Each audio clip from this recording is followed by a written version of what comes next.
Hello student, welcome back to my channel Samrat academy. जितने बच्चे 2023 board exam की तैयारी कर रहे हैं उनके लिए बहुत ज्यादा इंपॉर्टेंट है। हर साल पूछे जाने वाले प्रश्न में करा रहा हूं आप लोगों को विज्ञान का। ठीक है, सबको मालूम है 50 महत्वपूर्ण प्रश्न करा रहा हूं और आप लोगों का पूरा केमिस्ट्री का सोल्यूशन हो गया। पहले तो इसी वीडियो के डिस्क्रिप्शन में जाइए, पूरा केमिस्ट्री का सोल्यूशन देख लीजिए। आज वीडियो में हम फिजिक्स के सभी महत्वपूर्ण प्रश्न डिस्कस करने वाले हैं, वो भी हल सहित। ठीक है, तो पूरा का पूरा नोट करना है। 5000 टारगेट लाइक हमने रखा है इस बार, देखते हैं कितने लोग पूरा करते हैं, क्योंकि लिखने में बहुत ज्यादा वक्त लगता है और अच्छे तरीके से मैं आप लोगों को बता रहा हूँ। एक भी प्रश्न बाहर नहीं जाएगा। इस बार हम लोगों का साइंस में 95 नंबर लाने का टारगेट है। हर साल पूछे जाने वाले प्रश्न यहाँ पे हम लोग बताया जा रहा है, इससे बाहर प्रश्न आएगा ही नहीं एग्जाम में।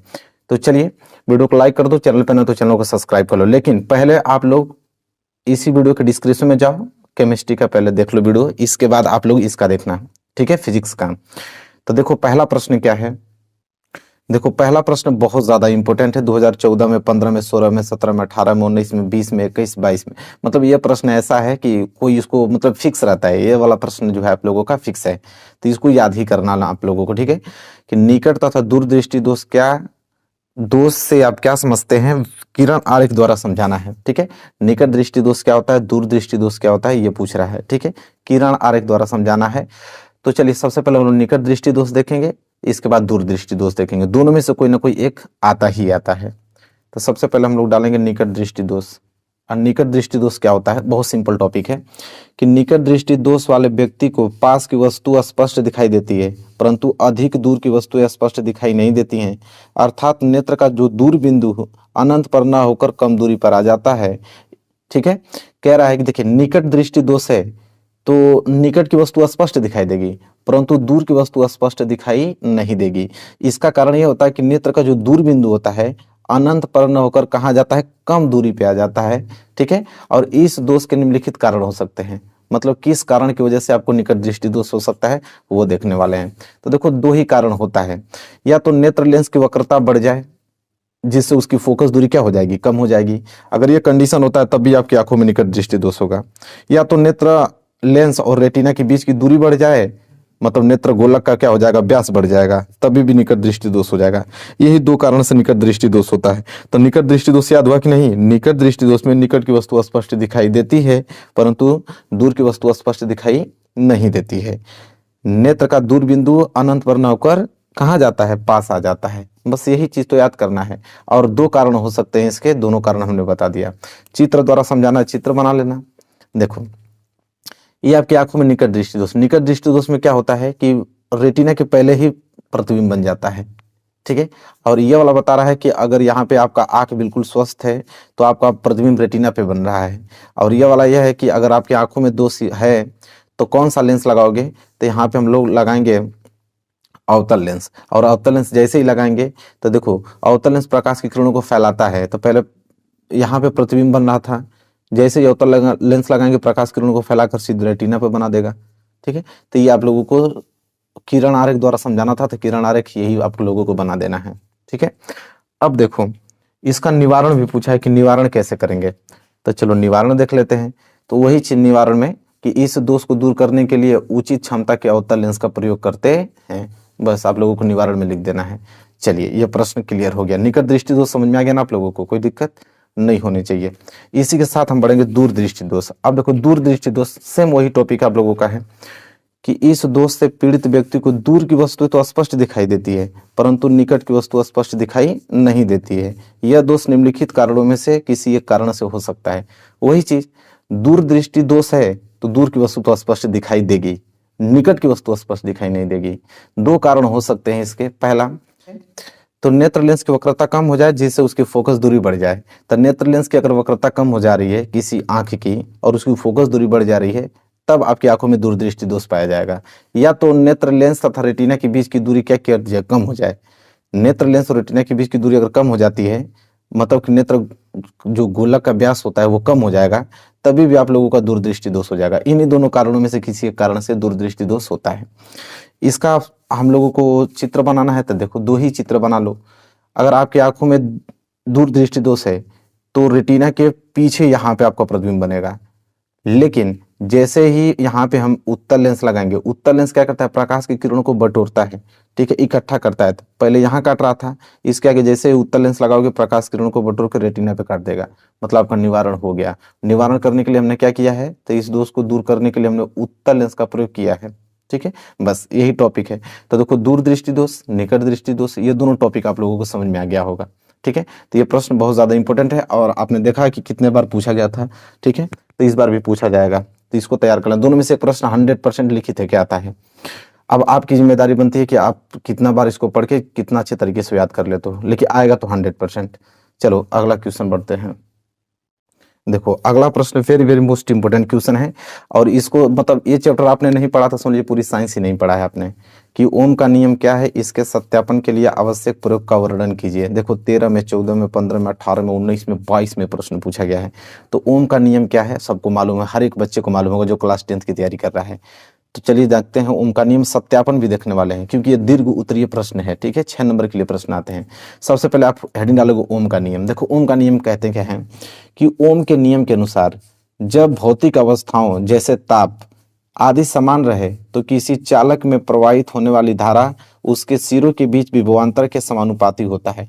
कह रहा है कि अगर ताप को समान कर दिया जाए, ओम के नियम ये कहते हैं कि किसी भौतिक अवस्था जैसे ताप को समान कर दिया जाए तो किसी चालक में प्रवाहित होने वाली धारा उसके सिरों के बीच विभवांतर के समानुपाती होता है। मतलब धारा अगर बढ़ाओगे तो यहाँ पे विभवांतर भी बढ़ेगा, विभवांतर घटेगा तो धारा भी घटेगा।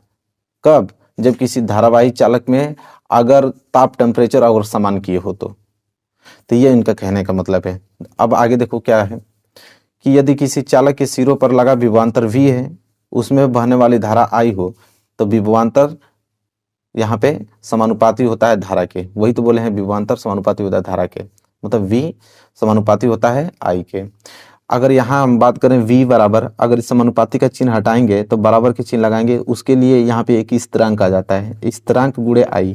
ये स्थिरांक क्या होता है, तो इस स्थिरांक को चालक का प्रतिरोध कहते हैं, जिसे हम लोग कैपिटल R से डिनोट करते हैं।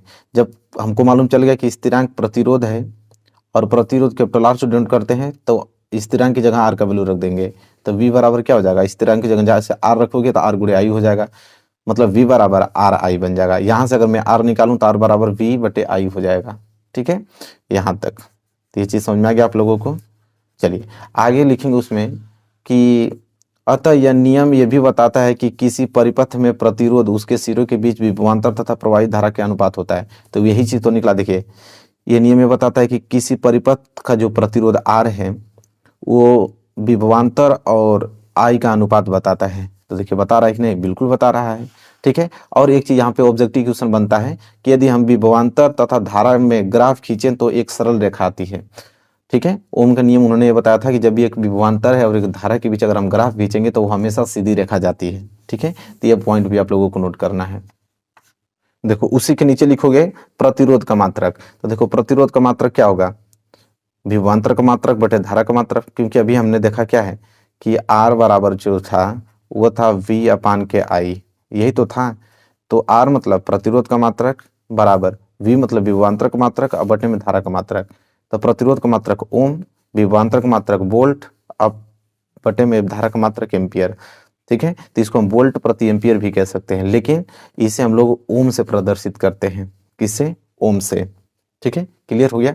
अब देखो ओम के नियम का सत्यापन, क्योंकि सत्यापन भी पूछा था, अब इसका सत्यापन करेंगे। सत्यापन कैसे होगा, इस प्रयोग के लिए एक बैटरी चाहिए हमें, एक अमीटर चाहिए, एक कुंजी चाहिए, एक धारा नियंत्रक चाहिए, एक प्रतिरोध चाहिए, एक वोल्ट मीटर, ठीक है। चित्र देखिए, चित्र में देखो धारा नियंत्रक है, अमीटर है, एक प्रतिरोध है, एक वोल्ट मीटर है, एक बैटरी हमने लगाया है, एक कुंजी लगाया है, ठीक है। इतना होना चाहिए। कह रहा है इसके अनुसार लगाते हैं, प्रतिरोध में प्रवाहित धारा I जो है अमीटर से तथा प्रतिरोध के सिरों के बीच विभवांतर V वोल्ट द्वारा मापते हैं। मतलब जो धारा नापना होगा तो धारा को तो हम लोग अमीटर से नापते हैं, और प्रतिरोध को अगर नापना होगा यहाँ पे, और विभवांतर को तो विभवांतर को वोल्ट मीटर से। देखो यहाँ अगर विभवांतर नापना है तो वोल्ट मीटर हमने लगा दिया, यहाँ धारा नापना है तो देखो अमीटर लगा दिया हमने। और यह चीज़ अभी हमने बताया था कि विभवांतर और धारा के बीच अगर हम ग्राफ खींचेंगे तो एक सीधी रेखा देखने को आपको मिलेगा। तो यह इसका सत्यापन है। आई होप आपको क्लियर हो गया होगा ये प्रश्न ओम का नियम वाला, पूरा डिटेल में हमने लिखा है, एक भी पॉइंट छोड़ा नहीं है, ठीक है। बस नोट्स बनाते जाओ और इसको याद करके जाना एग्जाम में, एक प्रश्न बाहर यहाँ से नहीं आएगा, ठीक है। चलो अगला प्रश्न देखते हैं। देखो अगला प्रश्न बहुत ज्यादा इंपॉर्टेंट है। यह प्रश्न बहुत इंपॉर्टेंट है कि बायो-सेवर्ट का नियम क्या है, पूछता है कि बायो-सेवर्ट का नियम क्या होता है, ठीक है। देखो 2014, 15, 16 में प्रश्न पूछा गया था, सिंपल है। बायो-सेवर्ट का नियम उन्होंने ये बताया कि बायो-सेवर्ट ने प्रयोगों के आधार पर जो धारावाही चालक से उत्पन्न जो चुंबकीय क्षेत्र की तीव्रता का सूत्र प्राप्त किया है, मतलब बायो-सेवर्ट ने किसी धारावाहिक चालक से जो उत्पन्न चुंबकीय क्षेत्र की तीव्रता का जो सूत्र है उन्होंने प्राप्त किया है, और कहा है कि इन प्रयोगों के आधार पर जो धारावाहिक चालक के एक छोटे खंड जैसे डेल्टा एल द्वारा किसी बिंदु P पर उत्पन्न चुंबकीय क्षेत्र B की तीव्रता निम्नलिखित बातों पर निर्भर करती है। तो उन्होंने बताया कि अगर कोई छोटा खंड डेल्टा L है, उसके बिंदु P पर उत्पन्न जो चुंबकीय क्षेत्र B है उसकी तीव्रता पर निर्भर करता है। अब क्या क्या निर्भर करता है, देखो उन्होंने बताया है, पहला कि चालक खंड की जो लंबाई डेल्टा एल है उसके अनुक्रमणपाती होती है। पहला बात तो याद ये रखना है कि जो चालक खंड की लंबाई होती है वो डेल्टा एल के अनुक्रमणपाती होती है, ठीक है।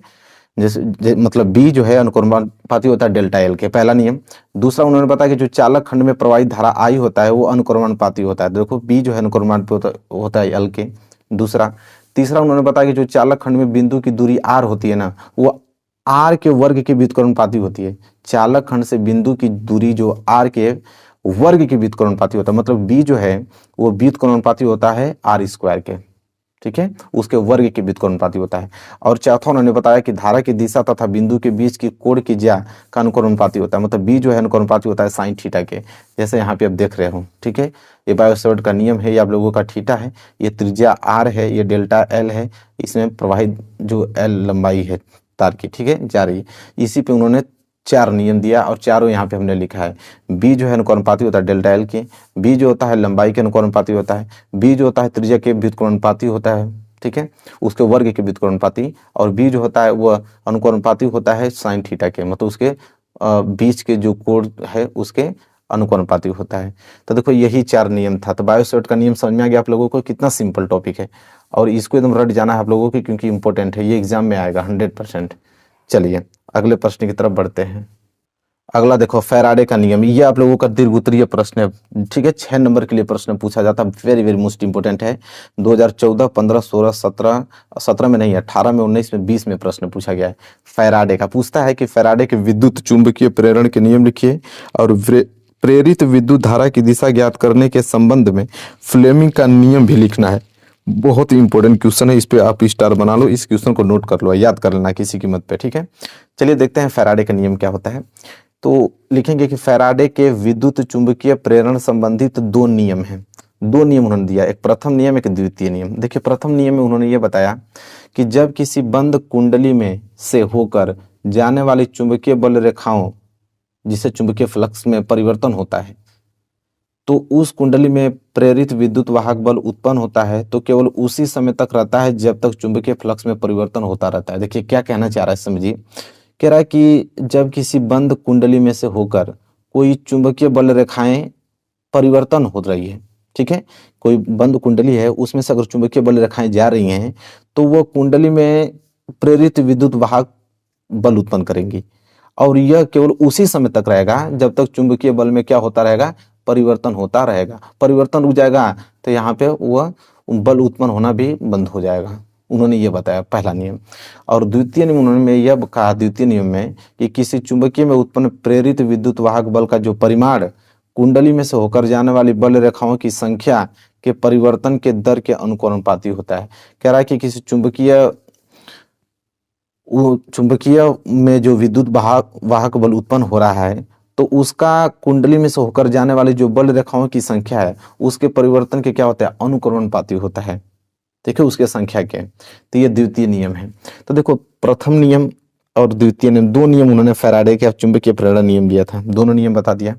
इसके बाद देखो इसका सूत्र स्थापित करते हैं कि यदि किसी कुंडली से गुजरने वाली चुंबकीय फ्लक्स का मान लेते हैं φ1 है, बहुत कम समयांतराल डेल्टा टी के बाद उसमें से गुजरने वाले चुंबकीय फ्लक्स का मान φ2 है।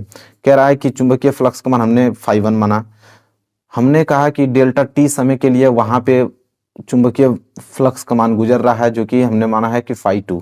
तो उस समय कुंडली में फ्लक्स में परिवर्तन की अगर दर निकालूंगा तो दर कैसे निकलेगा, φ2 - φ1 बटे में डेल्टा टी। ठीक है, इसके बाद आगे अगर प्रेरित विद्युत वाहक बल की बात करें, अगर ई निकालूंगा तो यह क्या हो जाएगा, अनुकरणपाती होगा डेल्टा φ2 - φ1 बटे डेल्टा टी के। ठीक है, ये जो वैल्यू आया है यह प्रेरित विद्युत वाहक बल के क्या होगा, अनुकरणपाती होगा। तो इसको हमने अनुकरणपाती कर दिया, देखिए किसके, प्रेरित विद्युत वाहक बल के, ई के। इसलिए अगर यहाँ पे अनुकरणपाती चिन्ह हटाऊंगा तो कोई ना कोई नियतांक लगाना पड़ेगा। तो देखो ई बराबर के यहाँ पे नियतांक है, के एक नियतांक है। यदि के का वैल्यू अगर हम 1 मान लेते हैं सपोज दैट, तो 1 मानेंगे तो ई बराबर क्या आ जाएगा, ई मतलब प्रेरित विद्युत वाहक बल आ जाएगा φ2 - φ1 बटे डेल्टा टी वोल्ट। तो ये सूत्र स्थापित हो गया। ठीक है, तो जब भी कोई आपसे पूछे कि प्रेरित विद्युत वाहक बल का सूत्र क्या होता है, तो φ2 - φ1 बटे डेल्टा टी वोल्ट होता है। ठीक है, याद रखना। और वही चीज लिखा है कि प्रेरित धारा की दिशा फ्लेमिंग के दाएं हाथ के नियम से ज्ञात की जाती है। अगर इसमें दिशा ज्ञात करनी होगी हमें, तो प्रेरित धारा की दिशा हम लोग किस नियम से ज्ञात करेंगे, फ्लेमिंग के दाएं हाथ के नियम से। तो ये भी प्रश्न पूछा था कि उसमें दाएं हाथ का नियम भी बताइए, तो अब हेडिंग डालेंगे फ्लेमिंग के दाएं हाथ का नियम। अब देखिए फ्लेमिंग के दाएं हाथ का नियम बहुत सिंपल टॉपिक है। कहता है कि यदि किसी चालक को चुंबकीय क्षेत्र में गति कराएं तो उसमें जो प्रेरित विद्युत वाहक बल उत्पन्न हो जाता है। कोई भी चालक है, अगर उसको चुंबकीय क्षेत्र में गति कराओगे तो 100% प्रेरित विद्युत वाहक बल उत्पन्न होगा। और यदि परिपथ बंद हो तो परिपथ में प्रेरित विद्युत धारा प्रवाहित होने लगती है।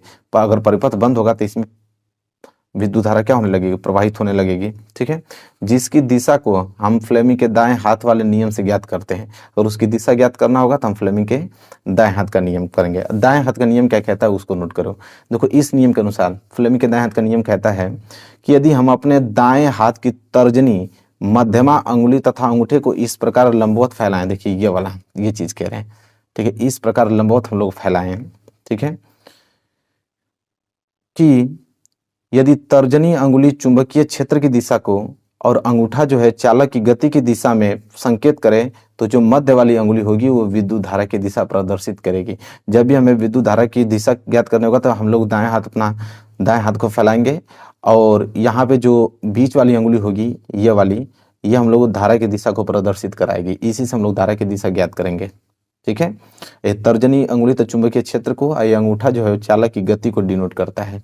ठीक है, यही नियम है। तो आई होप आपको क्लियर हो गया होगा। ठीक है, तो यह प्रश्न बहुत ज्यादा इंपॉर्टेंट था। फैराडे के विद्युत चुंबकीय प्रेरण के नियम लिखे हमने बताया, और ये भी बताया कि हम लोग प्रेरित विद्युत धारा जो हम लोग फ्लेमिंग के दाएं हाथ से कैसे ज्ञात करेंगे ये भी हमने बता दिया। तो इंपॉर्टेंट टॉपिक है, इसको याद कर लेना। चलिए अगले प्रश्न की तरफ बढ़ते हैं। देखो अगला प्रश्न very very most important question है, बहुत ज्यादा इंपोर्टेंट। ये तो मतलब पेपर में बनना अनिवार्य ही है कि विद्युत मोटर का नामांकित तारे खींचिए, इसका सिद्धांत बताइए, कार्यविधि बताइए, विभक्त वलय का क्या महत्व है उसको बताइए। देख सकते हो 13, 14, 15, 16, 17, 18, 19, 20, 22, मतलब इसको कोई रोक नहीं सकता है। जितना हो सके उतनी प्रैक्टिस करके इस प्रश्न की जाना। विद्युत मोटर, सबसे पहले चित्र आप बनाइए।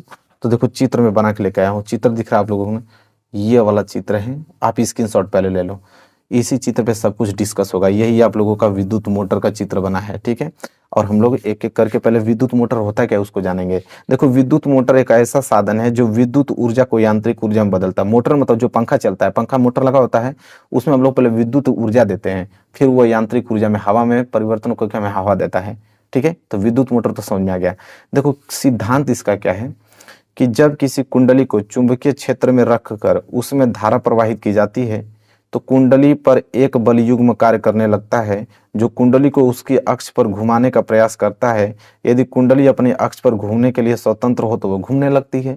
जैसे वही कह रहा है कि कुंडली जैसे मोटर है, कुंडली को आपने रखा है और उसमें अगर चुंबकीय क्षेत्र में रखकर उसको धारा प्रवाहित करेंगे तो उस पर एक बल काम करेगा कि नहीं। अब बल काम करेगा तो उस अक्ष पर वो धीरे धीरे घूमने लगेगा, और अपने अक्ष पर घूमने के लिए अगर वो घूमने में स्वतंत्र है तो बिल्कुल घूमेगा।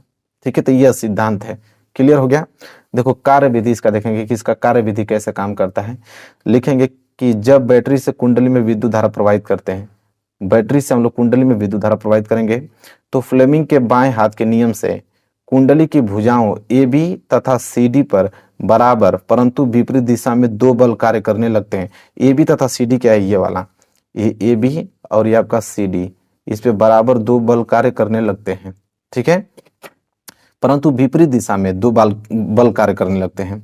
यह बल युग्म बनाते हैं, मतलब जोड़ा बनाते हैं, एक ए बी एक सी डी, जिसके कारण कुंडली जो होता है वो दक्षिणावर्त दिशा में क्या होने लगती है, धीरे धीरे घूमने लगती है।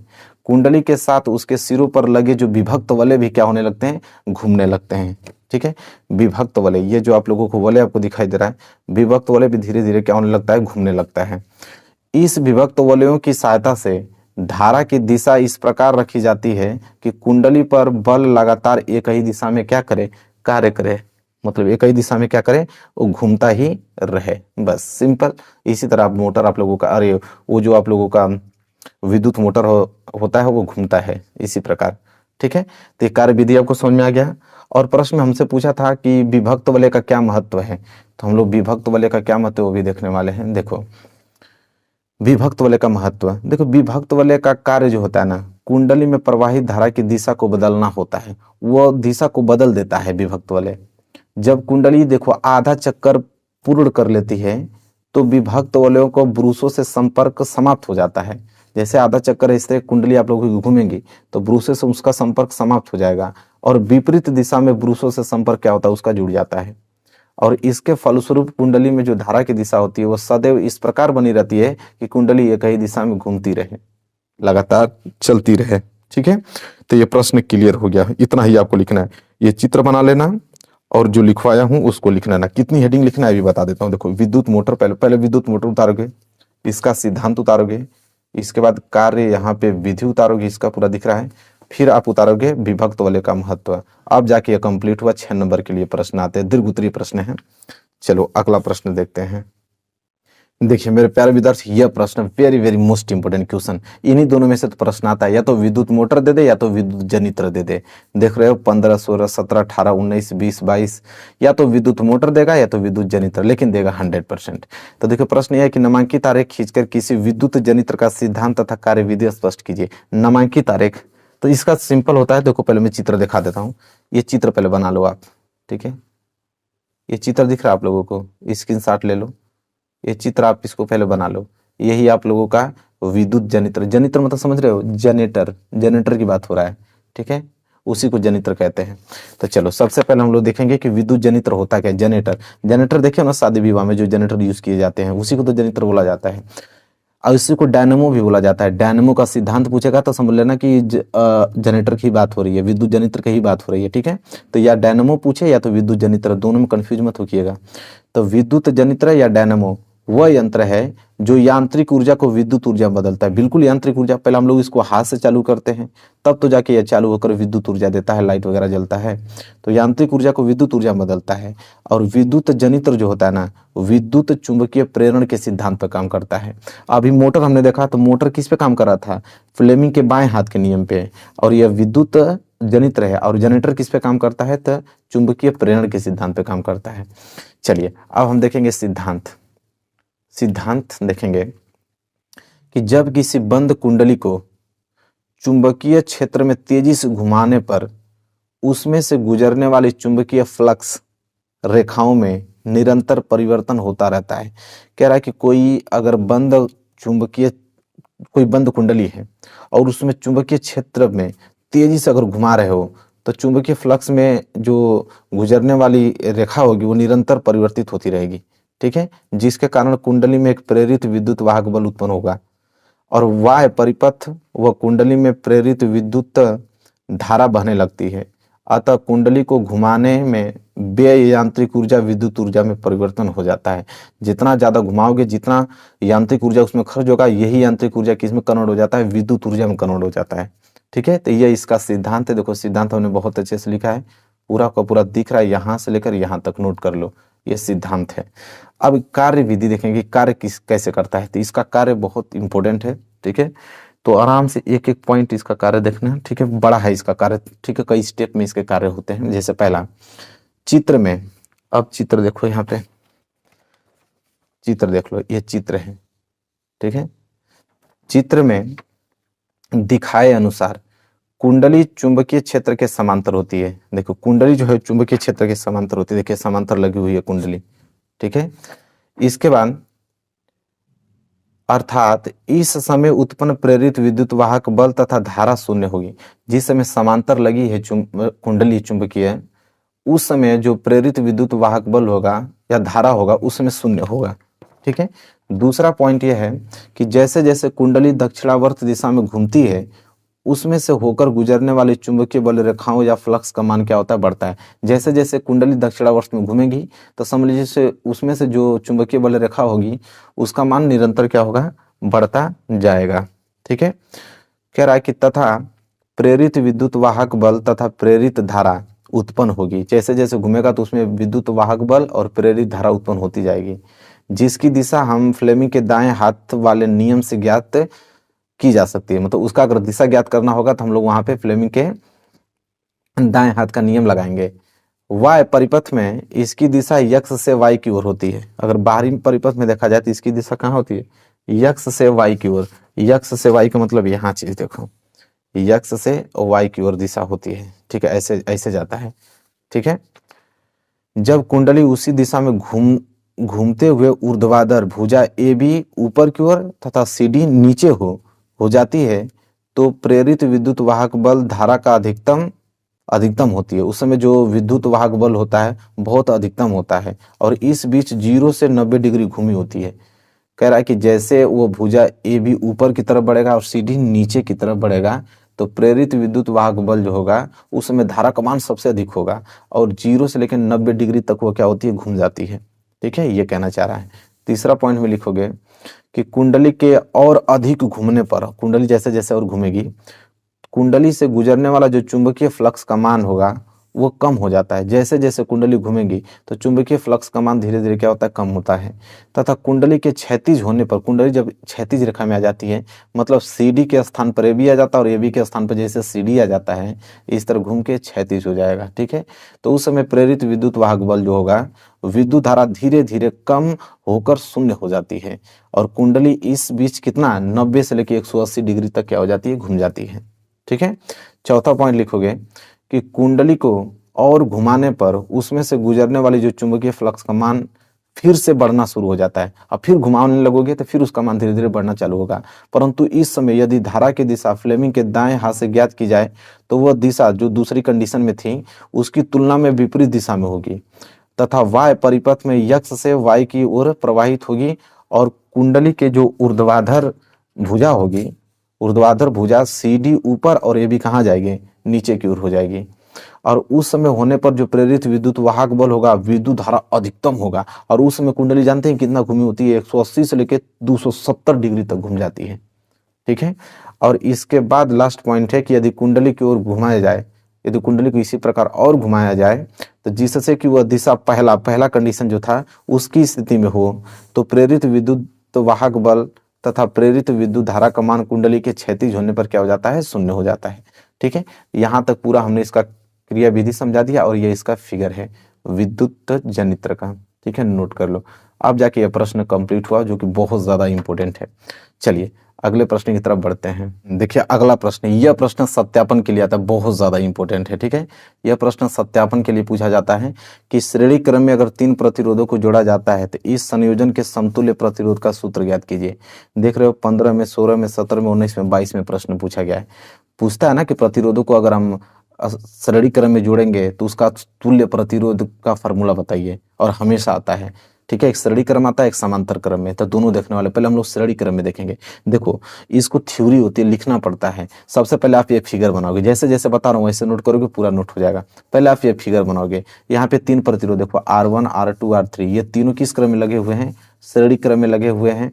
यहाँ पे आपका वोल्ट मीटर लगा हुआ है विभवांतर नापने के लिए, यहाँ पे आपका बैटरी लगा है 20 वोल्ट की, यहाँ पे एम्पियर लगा है धारा नापने के लिए, एक कुंजी हमने लगाया है यहाँ पे। ठीक है, तो पहले आप फिगर बनाओगे। इसके बाद जस्ट उसके नीचे तुम लिखोगे कि जब चित्रानुसार प्रतिरोधों को जोड़ा जाता है, प्रतिरोधों को जोड़ने का मतलब जब श्रेणी क्रम में प्रतिरोधों को जोड़ा जाता है चित्र के अनुसार, तो प्रतिरोध का एक सिरा दूसरे प्रतिरोध के पहले सिरे से तथा इस प्रतिरोध का दूसरा सिरा अगले प्रतिरोध के पहले सिरे से जुड़ा रहे, तब इसे श्रेणी क्रम संयोजन कहते हैं। देख लो ये प्रतिरोध का पहला सिरा है। ठीक है, तो पहला सिरा दूसरे के पहले सिरे से जुड़ा है और दूसरे का जो अंतिम सिरा है वो तीसरे के पहले सिरा से जुड़ा है। अगर इस प्रकार जुड़ा होगा तो इसे ही हम बोलते हैं श्रेणी क्रम। तो पहला पॉइंट तो आप ये लिखोगे, यहाँ तक कोई दिक्कत नहीं। इसके बाद लिखोगे दूसरा पॉइंट कि यहाँ पर R1 R2 R3 प्रतिरोधों को श्रेणी क्रम में जोड़कर एक सेल जिसका कुल विभवांतर V वोल्ट है उससे जोड़ा गया है। तो देख लो वही चीज तो बोला है कि 3 प्रतिरोध R1 R2 R3 इसे श्रेणी क्रम में जोड़ा गया है और एक सेल है जिसका पूरा टोटल विभवांतर V वोल्ट है, उससे यह तीनों प्रतिरोध जुड़े हुए हैं। तो वही चीज तो लिखा हुआ है, ठीक है। चलो इसके बाद लिखोगे कि माना प्रतिरोधों के सिरों पर विभवांतर जो होगा वो V1 V2 V3 होगा। जैसे यहाँ प्रतिरोध R1 है, R2 R3, मान लेते हैं कि इसके प्रतिरोधों के बीच विभवांतर V1 है, इन R2 प्रतिरोधों के बीच विभवांतर V2 मान लेते हैं, R3 प्रतिरोधों के बीच विभवांतर V3 मान लेते हैं, ठीक है। तो अगर ये कंडीशन होता है तब अगर ओम के नियम से देखा जाए तो अगर इसमें ओम का नियम लगाऊंगा तो ओम का नियम क्या कहता है, V बराबर IR। तो यह V क्या है, V1 और I। तो I तो देखिए जब श्रेणी क्रम में कोई प्रतिरोध जुड़ा होता है तो धारा का मान बिल्कुल समान होता है। तो यहाँ पे तो विभवांतर V1 R1 V2 R2 V3 R3 है, मतलब कि विभवांतर अलग है, प्रतिरोध भी अलग है, लेकिन धारा समान होगी, धारा सब में समान होगी अगर श्रेणी क्रम में जुड़ा हुआ है तो वही चीज़ है। तो इसमें अगर ओम का नियम लगाएंगे तो V1 बराबर IR1 हो जाएगा, समीकरण नंबर पहला। इसमें भी ओम का नियम लगाएंगे तो वही V बराबर IR, लेकिन V यहाँ पे V2 है, I तो आपका सेम ही रहने वाला है, R यहाँ पे R2 हो जाएगा, समीकरण नंबर दूसरा। इसमें ओम का नियम लगाओगे तो V बराबर IR, लेकिन V क्या है यहाँ पे V3, I तो आपका समान ही रहेगा, R यहाँ पे R3। तो तीनों में हमने ओम का नियम लगाया तो 3 समीकरण मिला, समीकरण 1 समीकरण 2 समीकरण 3, ठीक है। इसके बाद देखो क्या करोगे, इसके बाद नीचे लिखोगे कि चूंकि कुल विभवांतर V वोल्ट है, ठीक है, कुल विभवांतर V वोल्ट है तो जो पूरा विभवांतर होगा V1 V2 V3 के योग के बराबर होगा। अब ये कहना क्या चाहता है, देखो हम जानते हैं कि टोटल विभवांतर यहाँ V वोल्ट है, तो यही V वोल्ट तो यहाँ पे बटा हुआ है V1 V2 V3 में, तो इन तीनों को जोड़ूंगा तो इस V के बराबर होगा कि नहीं, बिल्कुल होगा। तो वही चीज़ तो लिखा हुआ है कि चूंकि कुल विभवांतर V है तब यहाँ पे तीनों अगर विभवांतर को जोड़ूंगा तो V के बराबर होगा। इस समीकरण नंबर चौथा है। इसके बाद लिखोगे अब माना कोई एक ऐसा प्रतिरोध जो विभवांतर V होने पर प्रतिरोध में मतलब परिपथ में I धारा प्रवाहित करने में सहायक होता है, यह प्रतिरोध समतुल्य प्रतिरोध R कहलाता है। कह रहा है कि अब क्या है कि मैं एक ऐसा प्रतिरोध मानूंगा कि सिर्फ वो R प्रतिरोध होगा जो कि इन तीनों के बराबर काम करेगा और उसी को हम बोलते हैं समतुल्य प्रतिरोध, ठीक है। तो उस समय अगर ओम का नियम लगाऊंगा तो V बराबर क्या आ जाएगा IR, क्योंकि प्रतिरोध वो सिंगल R ही है तो वहां पर R आएगा, I आपका समान ही है, अब विभवांतर V वोल्ट है तो V बराबर IR। अब लिखोगे यहाँ पे समीकरण पहला दूसरा तीसरा और पांचवें के मान समीकरण चौथा में रखने पे, तो समीकरण 1 का मान, समीकरण 2 का मान, समीकरण 3 और 5 का मान समीकरण 4 में रख दो। तो समीकरण 4 यहाँ पे है, देखो V क्या है V, तो V की जगह हम लोग क्या लिखेंगे IR, तो V की जगह हमने क्या लिख दिया यहाँ पे IR। फिर आपका V1, तो V1 की जगह क्या लिखेंगे, तो V1 की जगह अभी हमने बताया कि V1 की जगह हम लिखेंगे V1 का वैल्यू IR1, तो यहाँ पे लिख देंगे IR1 प्लस V2, V2 की जगह हम लोग लिखेंगे IR2, V2 का वैल्यू ये है, V2 का वैल्यू हमने लिख लिया। V3 की जगह लिखेंगे IR3 लिख दिया। अब देखो यहाँ पे I कॉमन ले लिया तो यहाँ R1 plus R2 plus R3 बचा, I से I जैसे कैंसिल होगा तो यह बच गया R बराबर R1 plus R2 plus R3। यही आप लोगों का फॉर्मूला है, सिद्ध हो गया, ठीक है। कि जब अगर प्रतिरोधों को श्रेणी क्रम में जोड़ा जाता है तो समतुल्य प्रतिरोध का फॉर्मूला क्या होता है, तो यही होता है R बराबर R1 plus R2 plus R3, मतलब तीनों प्रतिरोधों को अगर जोड़ दोगे तो समतुल्य प्रतिरोध निकल जाएगा। तो यह स्थापित करने के लिए आता है, देख रहे हो ना कितना इंपॉर्टेंट है, तो बहुत इंपॉर्टेंट, इसको तैयार कर लेना। तो अब तक तो हमने देखा कि श्रेणी क्रम में इसको जोड़ेंगे, अब हम लोग समांतर क्रम में देखेंगे कि इसी प्रतिरोध, यही 3 प्रतिरोध को अगर हम समांतर क्रम में जोड़ेंगे तो उस समय यह फॉर्मूला कैसा बनेगा, अब उसको देखने वाले हैं। तो देखो यह प्रश्न बहुत ज्यादा इंपॉर्टेंट है। अब वही चीज कि अगर समांतर क्रम में जुड़े 3 प्रतिरोधों के तुल्य प्रतिरोध के लिए सूत्र का निगमन कीजिए, कि अगर वही तीनों प्रतिरोध समांतर क्रम में, देखो R1 R2 R3 तीनों को हमने समांतर क्रम में जोड़ दिया, लेकिन एक बात याद रखना कि श्रेणी क्रम में धारा समान था लेकिन समांतर क्रम में धारा अलग अलग अब हो जाती है। देखो इसमें I1 धारा बहेगी, इसमें I2 धारा बहेगी, इसमें I3 धारा बहेगी, ठीक है। और विभवांतर यहाँ पे V वोल्ट होगा, उसमें विभवांतर अलग था लेकिन इसमें विभवांतर समान रहेगा, उसमें धारा समान था इसमें धारा अलग होगा। तो पहले आप चित्र बनाओगे, जब ये प्रश्न आ जाएगा आपके एग्जाम में, 2022 में भी प्रश्न पूछा गया था, पहले आप चित्र बनाओगे, ये चित्र अपने दिमाग में फिट कर लो। ठीक है। चित्र बनाने के बाद फिर क्या करोगे, फिर लिखोगे नीचे कि समांतर या पार्श्व क्रम, या तो समांतर क्रम को हो या तो पार्श्व क्रम को, दोनों बात एक ही होती है। तब समांतर क्रम या पार्श्व क्रम में संयोजन चित्रानुसार, मतलब चित्र के अनुसार, प्रतिरोधों को जब दो निश्चित बिंदुओं के बीच जोड़ा जाता है तब वो संयोजन या पार्श्व क्रम संयोजन कहलाता है। देखो, दो निश्चित बिंदुओं के बीच इस प्रतिरोधों को जोड़ा हूं तो उस कंडीशन में ये आपका पार्श्व क्रम या समांतर क्रम संयोजन कहलाता है। फिर लिखोगे अगला पॉइंट कि यहाँ प्रत्येक प्रतिरोध के सिरों के बीच विभवांतर का मान V है। मतलब कि सबके, इसके बीच, इसके बीच, इसके सबके बीचों के बीच जो विभवांतर होगा V होगा। इसमें भी V वोल्ट विभवांतर, इसमें भी V वोल्ट विभवांतर, इसमें भी V वोल्ट विभवांतर होता है। फिर लिखोगे कि माना प्रतिरोध R1, R2, R3 में क्रमशः I1, I2, I3 धारा प्रवाहित हो रही है।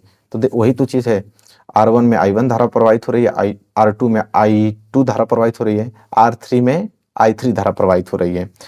ठीक है। अगर हम टोटल धारा की बात करें कि सिर्फ अगर मैं I धारा निकालूं तो I धारा इन तीनों के योग के बराबर होगा। समीकरण नंबर पहला सबको मालूम है। तब ओम के नियम के लिए, तब ओम के नियम लगाएंगे। ठीक है। अब ओम का नियम अगर हम इसमें लगाएं पहला में, तो V बराबर क्या होता है, IR। तो V बराबर फॉर्मूला क्या लगेगा, IR। तो I की जगह क्या लिखेंगे, I1, R की जगह R1। तो यहां से अगर I1 निकालूं तो V बटे R1, समीकरण नंबर दूसरा निकल जाएगा। ठीक है। इसी तरह अगर R2 के लिए ओम का नियम लगाऊं तो R2 के लिए ओम का नियम क्या हो जाएगा, I2 बराबर V बटे R2। इसी तरह R3 के लिए क्या हो जाएगा, I3 बटे V बटे R3। तो यहाँ समीकरण 4 तक निकल गया कि नहीं आप लोगों का, बिल्कुल। अब लिखोगे तुल्य प्रतिरोध में ओम का नियम लगाने पे, और कोई मैं तुल्य प्रतिरोध मान लेता हूँ क्योंकि तुल्य प्रतिरोध ही निकालना है। तो ये तुल्य प्रतिरोध हमने RP मान लिया है, जो कि तीनों प्रतिरोधों के बराबर काम करता है तुल्य प्रतिरोध। तो अगर इसमें ओम का नियम लगाऊंगा तो ये फिर चित्र बना लेना है। तो इसमें ओम का नियम लगाऊंगा तो V बराबर I, क्योंकि इसमें धारा कौन बह रही है, I, और प्रतिरोध क्या है, RP। RP मतलब तुल्य प्रतिरोध, P मतलब होता है पैरेलल, मतलब प्रतिरोध को समांतर क्रम में जोड़ा गया है। तो V बराबर IRP हो जाएगा। तो यहां से अगर I के वैल्यू निकालूं तो I बराबर क्या हो जाएगा, V अपान RP, समीकरण नंबर 5वां। ठीक है। अब लिखोगे नीचे कि अब माना कोई एक ऐसा प्रतिरोध जो विभवांतर V होने पर परिपथ में I धारा प्रवाहित करने में सहायक होता है, या प्रतिरोध समतुल्य प्रतिरोध RP कहलाता है। मतलब यही जो कंडीशन में बनाया हूँ वही के लिखा हूँ कि यहाँ पे एक हमने RP प्रतिरोध माना है समतुल्य प्रतिरोध, जो कि वहां पे 3 प्रतिरोध था ना, R1, R2, R3, उन तीनों के बराबर काम अकेला करेगा, उसी को हम बोलते हैं समतुल्य प्रतिरोध।